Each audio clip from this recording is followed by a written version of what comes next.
Okay, folks, welcome. This is Wager Detective here coming at you. What's today's date? Why do I not know this? Okay, the 16th.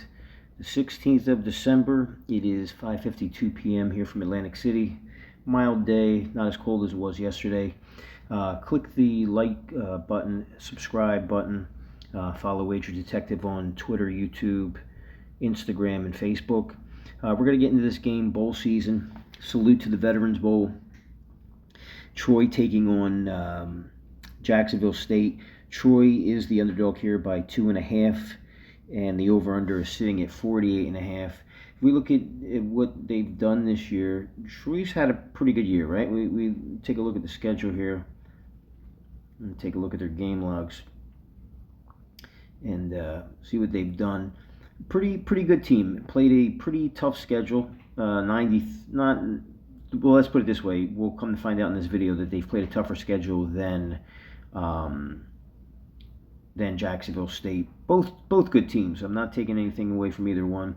We look at some of these wins for Troy, and they had a couple games where they were back-to-back overtime games, and then they closed out the year losing 14-31 to James Madison. I mean, that ages well because James Madison did make the college football playoff. And we look what they've done this year. They have 20 passing touchdowns, and they have 17 on the ground. Pretty balanced team right there, right? 16 turnovers, 10 of them coming by way of interception.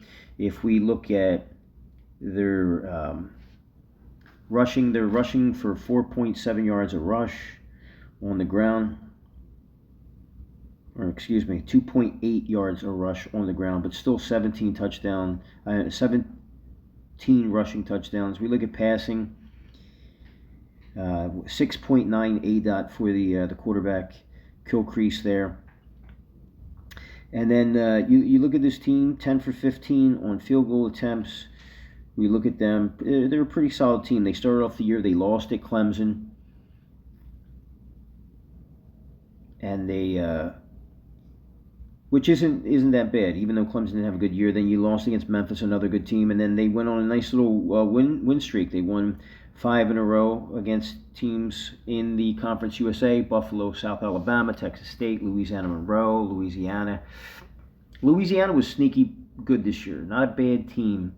6-6. They made a bowl game. Not bad. They lost 0-33 to Old Dominion. Old Dominion, another bowl-bound team, 9-3 record.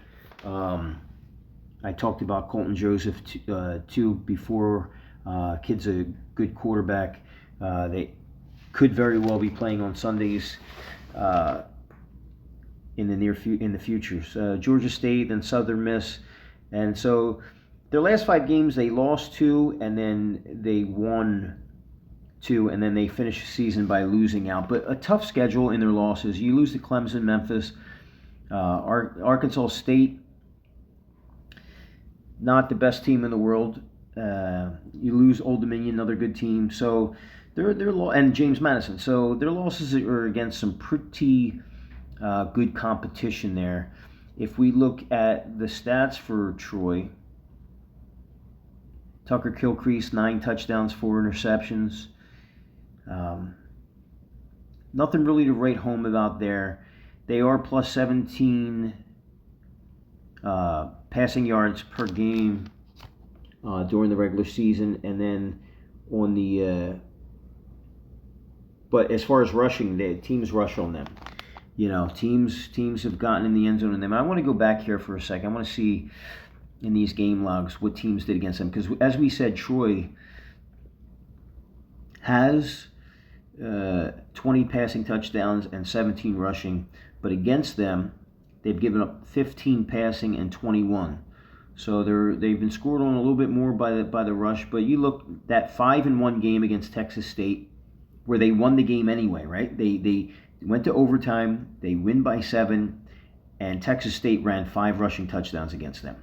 So they can get beat on the ground and still find ways to win. I'd like to see what they did personally in that game for them to win that game. 5 passing touchdowns, wow. And then 1 rushing. I guess that's how you get it done. Chunk plays, got it done there. Texas State, not a bad team. Am I wrong about this? Let me take a look. 6-6. So a lot of 6-6 teams there. But if we look at that conference, the Sun Belt, SRS is 8th out of 10th, and they're 7th. They were 7th as far as a conference out of the 10 conferences as far as strength of schedule. So not the best, not the worst. So we know how they get scored on and how they score, Troy. We look at their stats. I mean, I'm looking at their penalty yards. They have had 5.7 penalties per game for about 55 yards, and their opponents got like 76 penalties for like a little less. So their opponents have been a little bit more disciplined as far as not getting penalties against them. If we look at who's doing it, rushing the football, they got 17. And you look at Ty Meadows, he has 6. Tucker Kilcrease has 5. Those are the main guys getting it done on the ground. And then through the air, you got 2 guys with 5 touchdowns, Ra Thomas and DJ Epps, both with 5 receiving touchdowns. They do have 37 touchdowns from scrimmage. If we look at defensively, you see Donnie Smith. He leads the Sun Belt with 10 sacks. That's what that bold lettering is for. 10 sacks there. If we look at sacks on the year, 32 sacks, not bad. I mean, in 13 games, that's what, 2 times 13, 26, 3 times 13, 30. So they're getting a little bit more than 2 sacks a game. 10 interceptions in 13 games, not bad. They can get you there. They do have a fumble recovery for a touchdown. They got 10 forced fumbles and 43 passes deflected. So if you look at that, that's about 3 passes deflected a game. They're solid. I mean, you look at this Troy team up and down, pretty solid team. Let's get into the field goal kicking here. We look at Scott Taylor Renfro, 38 for 39 extra points, and I must say in this video, I think the college football should move the extra point back. I mean, it's like there's no art to it. I mean, it's just like it's automatic. I mean, they're kicking from like the 10-yard line. Move it back to like the 20. Let these guys kick real field goals and force them to have to go for 2 points. Make the game a little bit more exciting than just a right. Move it back 5 yards. Move it back 6, 7 yards. We look at their punter here. Okay, he's got 65 punts on the year for 2,978 yards and 46 yards a punt. Now, if you look at all those, they're all in bold lettering, so he's leading the conference in all of them. So Evan Crenshaw gives them a safety blanket as far as getting the punts out. 46 yards per attempt there. Very, very good.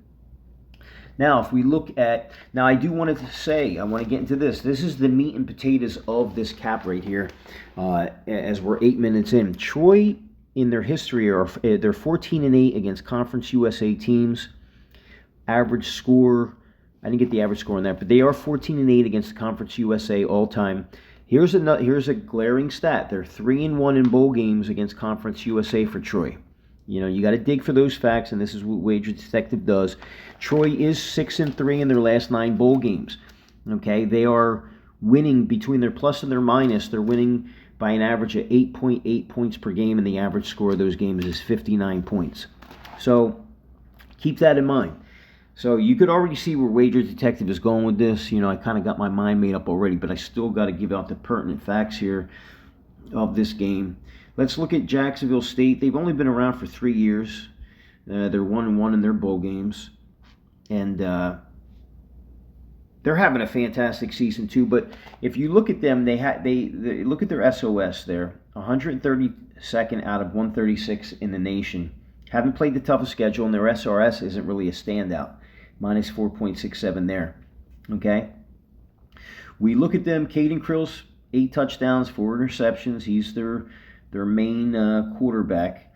But also Gavin Wimsatt has 12 games. So these guys have been splitting time this year.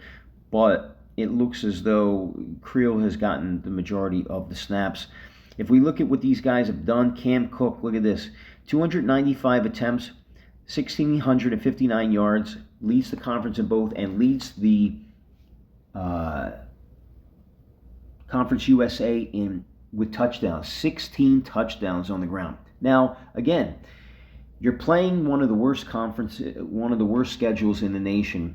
So I don't know if I could put a lot of stock in that. You look at Caden Krill, his ADOT is 6.4 yards an attempt, and then Cam Cook plays from scrimmage 325. So if I'm Troy, I've had time to prepare for this game for a couple weeks now. We're taking Cam Cook out of the game. He looks to be the threat there. He's got on the ground. You got Krill's got 7, Cook has 16, and then Gavin Wimsatt's got 4. Through the air, they do have DeAndre Johnson with 6 touchdown receptions and Brock Rocksteiner with 4. So they don't really, they're more of a run team. Look at them. They got 31 rushing touchdowns and only 12 through the air. So if I'm Troy, I know what they like to do. We know Troy's a little bit more balanced. They get the ball in the end zone through the air and they pass a lot more evenly, more balanced than what Jacksonville State likes to do. Let's take a look at the defense here for these guys.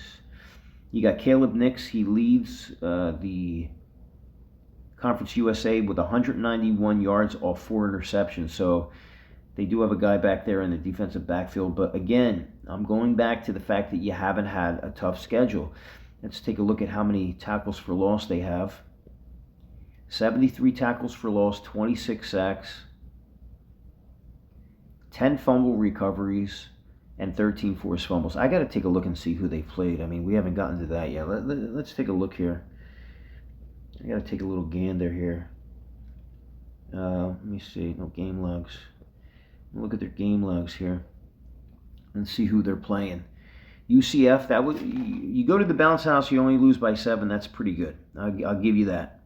Then you play Liberty. You beat up on them, but Liberty, they didn't even make a big bowl game this year, did they? No, 4-8. So it was a bad year for Liberty.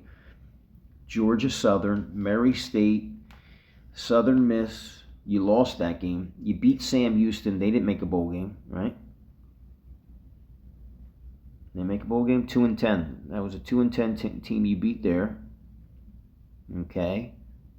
And you only won by 2 points there. So follow along here. As Wager Detective is capping this game, you could really pick up what he's doing and how he's doing it and how he's staying on the number, better than the number, way more than he's not.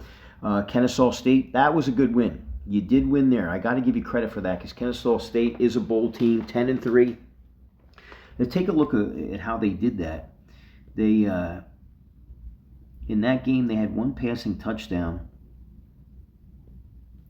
And then they had 3 rushing.